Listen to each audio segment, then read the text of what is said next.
KTP apa tertulis? Kristen. Dah, saya turunkan. Nggak jelas juga ini. Di dalam kekristenan itu bukan hanya sekedar kita iman saja gitu, tidak.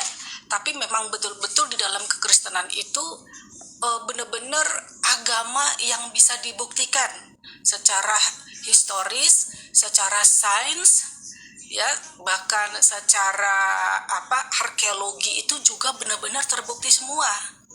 Oke. Boleh Bang Edi saya izin salah satu contoh untuk bahwa Alkitab itu memang betul-betul dibuktikan secara sains ya. Boleh, tapi itu begini Kak, kapan-kapan gini. Kita tidak kekurangan bukti dan orang-orang Kristen juga sudah pada tahu ya bagaimana Bible kita cocokkan Betul, dengan Bang peristiwa-peristiwa sejarah begitu ya. Bukti-bukti arkeologis, raja-raja di dalam Bible itu pernah ada atau tidak. Ya, betul. Sosok Daud itu pernah ada atau tidak. Sangat akurat. Bukti-buktinya Temple of Jerusalem itu pernah ada atau tidak. Bagaimana Nebukadnezar juga pernah membumi hanguskan the temple itu juga pernah ada. Jadi Bible itu benar-benar peristiwa yang terjadi seperti itu. Jadi kita nggak membahas dongeng-dongeng seperti itu. Bagaimana tokoh Yesus itu adalah sosok sejarah, ya kan? Lahir di sini di Bethlehem, kota Bethlehemnya ada. Di zaman pemerintahan siapa ada, Pontius Pilatus itu ada.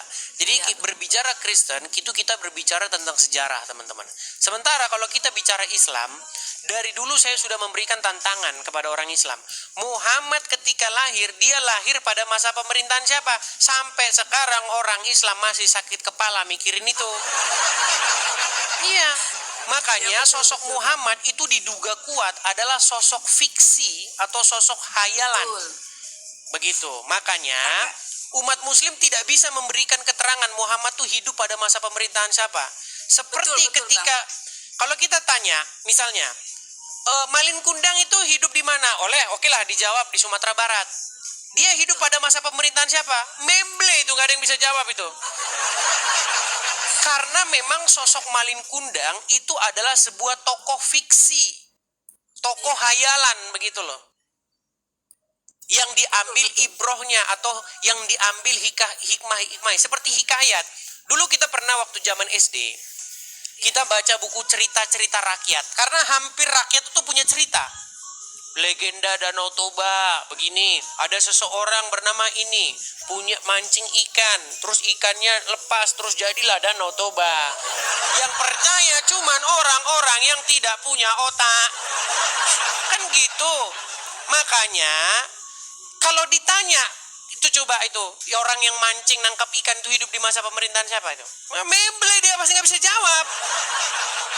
Karena kalau kita bicara sejarah Sumatera Utara contohnya di Kabupaten Tapanuli yang sekarang masuk Sumatera Utara yang bagian Tapanuli ya, provinsi di bagian yang agak bukan masuk Medan Melayu ya.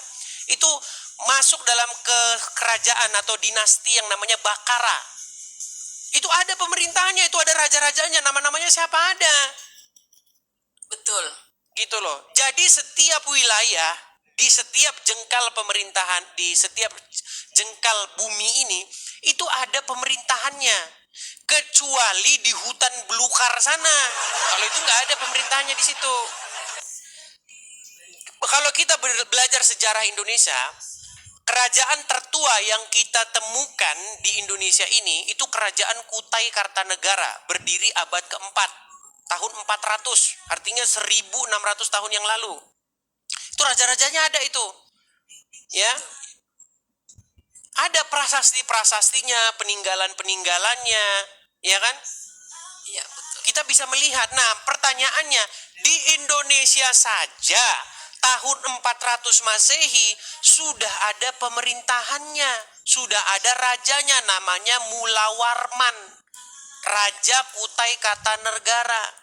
Nah, Muhammad waktu dia lahir abad ke-7 lebih tua Mulawarman daripada Muhammad. Siapa raja yang memerintah di situ? Orang Islam nggak tahu itu, makanya tokoh Muhammad itu dipertanyakan.